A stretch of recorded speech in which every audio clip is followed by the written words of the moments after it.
everyone, this is day 12 of Infinite Labs presents Road to Shiro Classic Transformation Series और आज है हमारा पहला बैक डे जो कि एक स्प्लिट प्रोटोकॉल में अब चल रहा है। अब हम पुश पुल में नहीं है तो आज पहला कंप्लीट बैक डे है हमारा और आज हमारे साथ वर्कआउट कर रहे हैं हमारी टीम कटिंग एज फिटनेस के प्रेप एथलीट जावेद रंगरेज।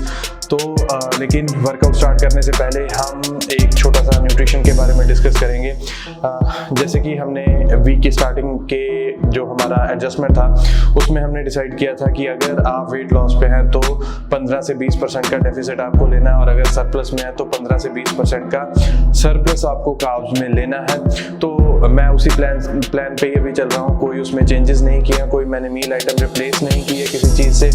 अगर मैं कहीं बाहर हूँ तो अगर मुझे मतलब किसी मजबूरी में अपना मील चेंज करना पड़े, मील मेरे पास ना हो, तभी मैंने 2 बार इस पूरे वीक में मील चेंज किया है। लेकिन उसमें भी मैंने एक हेल्दी अल्टरनेटिव चूज़ किए हैं और अपनी कैलोरिक लिमिट को पूरा करके उसी में स्टे करने का मैंने अपना पूरा एफर्ट डाला है। तो आप अगर अपने गोल्स को अचीव कर पा रहे हैं तो पिछले 4 दिनों में आपने वेट को नोटिस करना है कि डेफिसिट में आपका कितना वेट ड्रॉप हुआ है या नहीं हुआ है।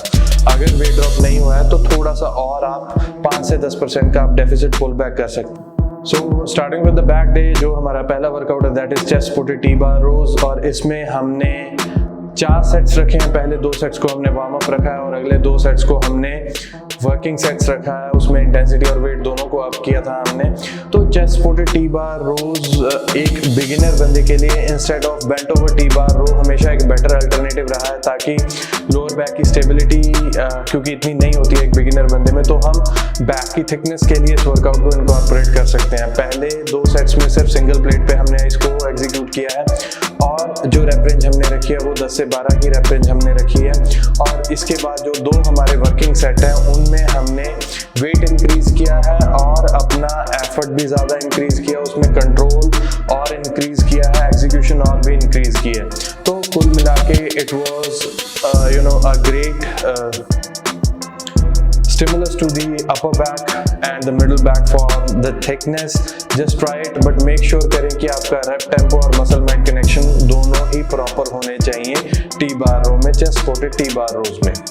Second workout is chest supported seated rowing और अगर आपके जिम में chest supported सीटेड रोइंग नहीं है तो आप जो नॉर्मल सीटेड रोइंग मशीन्स हैं आप उनको इनकॉर्पोरेट कर सकते हैं, दैट इज टोटली फाइन। दोनों एक दूसरे का अल्टरनेटिव अल्टरनेटिव एक्सरसाइजेज हैं। इसमें भी हमने 3 सेट्स रखे हैं। पहला हमने एक्टिवेशन सेट रखा है, उसको हमने एक प्रॉपर मतलब बिल्कुल कम वेट वाला वार्म अप सेट नहीं किया है, उसको सिर्फ हमने एक्टिवेशन सेट रखा है जिस पे हमने पिछले हफ्ते एंड किया था जिस वेट रेंज पे। आज उस पे हमने स्टार्ट किया है एक्टिवेशन सेट को और पहले सेट की जो रेप रेंज हमारी रही है वो 10 से 12 की रही है और उसके बाद हमने जो 2 वर्किंग सेट्स रखे हैं उनमें वेट और इंक्रीज ऑन किया है और उनमें हमारी जो रेप रेंज रही है दैट इज अराउंड 8 to 10 में फंक्शन करने का कोशिश करना है आपको। हमने भी वही रखी है और कोशिश ये करनी है कि आप पूरा उसको अच्छे ढंग से एग्जीक्यूट करें, मसल एंड माइंड कनेक्शन पूरा बना के रखें और किसी भी तरह का कोई भी जर्क इस मूवमेंट में नहीं होना चाहिए।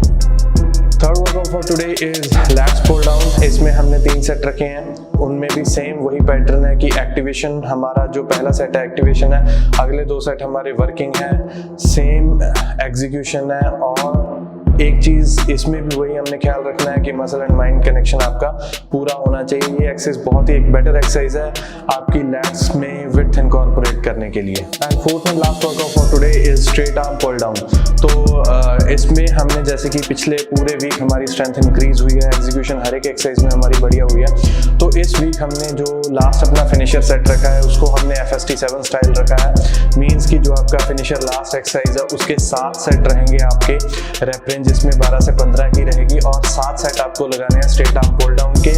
हमने भी 7 सेट लगाए हैं और रेप रेंज हमने भी 12 से 15 रखी है।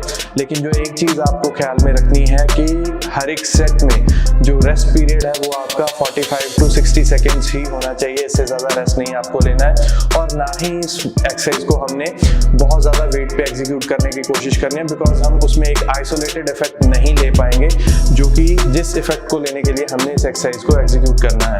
तो अगर आपको लगे लगे कि आपका एनर्जी लेवल या आपका एंड्योरेंस लेवल 7 सेट करने के लिए अलाउ करता है, आपका टाइम स्केड्यूल अलाउ करता है, तो आपको 7 सेट करने हैं। अदरवाइज आप 3 से भी उसको वहाँ पे आप 3 सेट पे भी आप सेट खत्म कर सकते हैं अपना। आप अपनी टोटल कन्वीनियंस के हिसाब से और अपने स्ट्रेंथ लेवल के हिसाब से इसे चूज कर सकते हैं कि आपको 3 सेट करने हैं या 7 सेट करके एक एक्स्ट्रा ऑर्डिनरी पंप लेना है। जस्ट मेक श्योर करें कि अपना न्यूट्रिशन और अपना रेस्ट ऑन पॉइंट रखें। देखिए, इस चीज़ को लेके बहुत इंपॉर्टेंट बात है कि आपका न्यूट्रिशन ही एक रिकवरी का सबसे बेस्ट टूल है, तो उसमें किसी भी तरह का कॉम्प्रोमाइज़ ना हो। कोशिश ये करें अगर कोई मील मिस होता है तो उसको रिप्लेस करने के लिए बाहर या घर पे कोई ना कोई हेल्दी अल्टरनेटिव चूज करें। इवन आपका रोटी भी एक हेल्दी अल्टरनेटिव है। जस्ट ये है कि आपको उसके साथ कोई ना कुछ थोड़ा बहुत प्रोटीन आपको इनकॉर्पोरेट करना है। That is the day 12 of the entire series, and now we will head over to Dr. Som for expert advice of today. Thank you.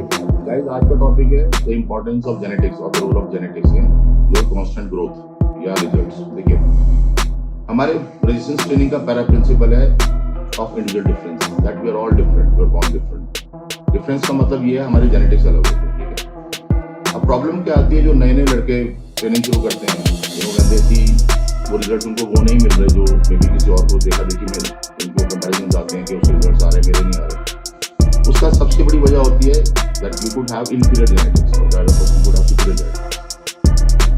Whenever you properly follow the principles of resistance training as in over compensation या proactive overload या specific adaptation of the body demands, use disuse, specificity या general adaptation syndrome, definitely the results will come. उसके rate and magnitude could be different, मतलब आपके result हो सकता है देर से आए या हो सकता है स्लो आए, पर रिजल्ट जरूर आएंगे if you properly follow all the principles. तो किसी को इस टॉपिक का मतलब ये है कि किसी को डिसअपॉइंट होने की जरूरत नहीं होती। If they are very persistent with their workouts, the results will definitely come. थोड़ा